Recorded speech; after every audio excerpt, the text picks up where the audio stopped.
Aquaproof 7-in-1. High-performing waterproofing paint, Nippon Paint. The coatings expert.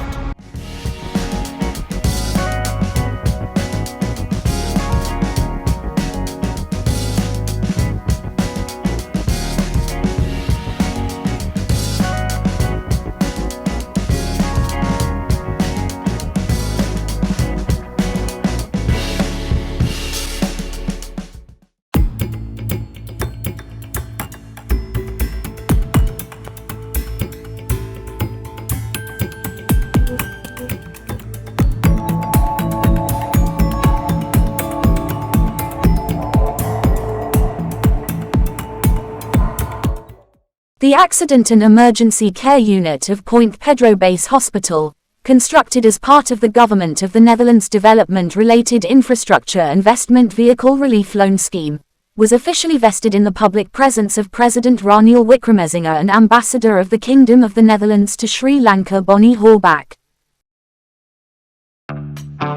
කලින් දාපු oil එක genuine ජපන් කිව්වට ජෙනුයින් නේ. නිකන් කරදර වෙන්නේ නැතුව මං වගේ Toyota ඔයිල්ම දාගන්නකෝ. Genuine Japan Motor Oil නම් Toyota Genuine Motor Oil විතරමයි. හරියට බලලා ටොයෝටා ජෙනුයින් මෝටර් ඔයිල්ම දාගන්න. The Drive is a subsidy program established by the Ministry of Foreign Affairs of the Netherlands to support public infrastructure projects in developing countries that contribute to the country's advancement. A sum of 4 billion rupees has been allocated through the Government of the Netherlands Drive concessional loan scheme for the enhancement of Point Pedro Base Hospital's infrastructure, including the Accident and Emergency Unit, Preliminary Care Unit, Radiology Development Intensive Care Unit, Operation Theatres, Neonatal ICU, Premature Baby Care Unit, Surgical Ward, Maternity Ward, Central Sterile Supply Division, Dialysis Unit, and Laboratory. This funding has facilitated the advancement of modern healthcare facilities within the hospital premises. Following the unveiling of the memorial plaque and the inauguration of the emergency unit, the President embarked on an inspection tour and engaged in amicable discussions with the hospital personnel.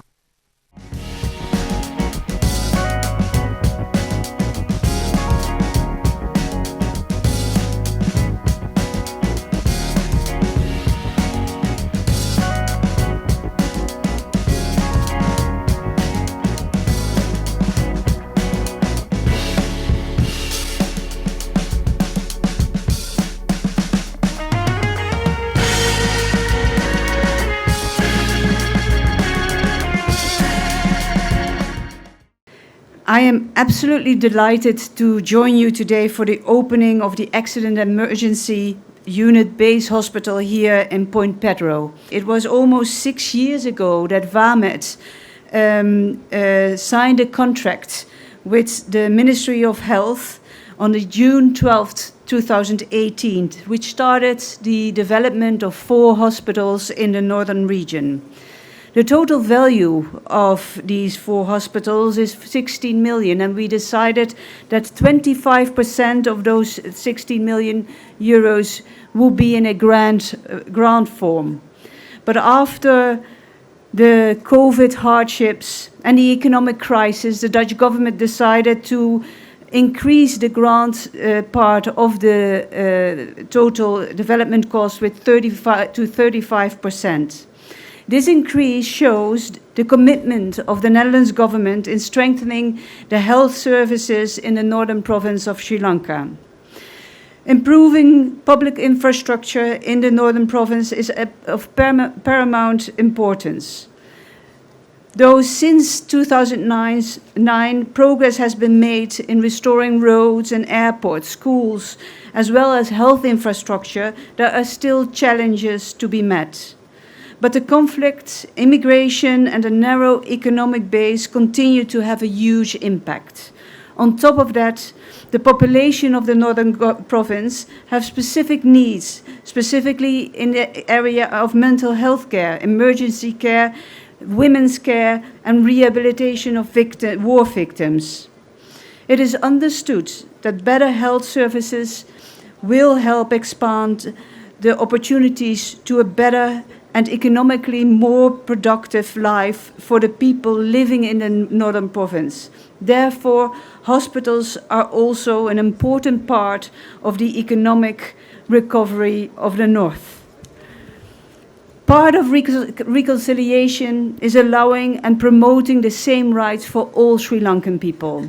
Starting with the most basic right, our right to good health and equal right to health care is a good one. Certainly, the Dutch also started the first hospital in Sri Lanka, the Dutch hospital. That was the first one. By the way, it was not a government hospital, a private hospital. We were run by the Dutch East India Company. There was also a health service here in Jaffna and a hospital because people had to be looked after and they couldn't be sent by sailing ship to Colombo. So in that way, they have set up the health service. And I must say it was continued when the British came and the missionaries. For instance, the Green Hospital, which you started, was one of the first hospitals in the country. And this whole service went on. And there were doctors and doctors and doctors there. But of course, all the medical personnel who came all served as a Jaffna hospital.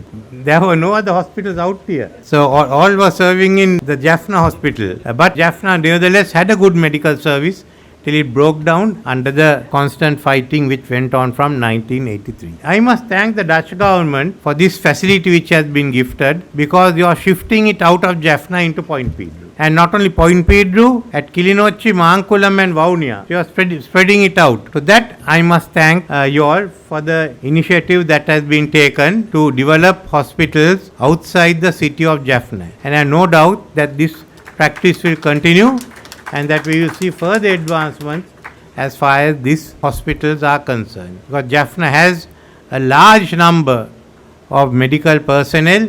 I think more are serving abroad than they are serving in Sri Lanka. And I must say the National Health Service of UK will break down if the Sri Lankans, Indians, Bangladesh and Pakistanis walk out.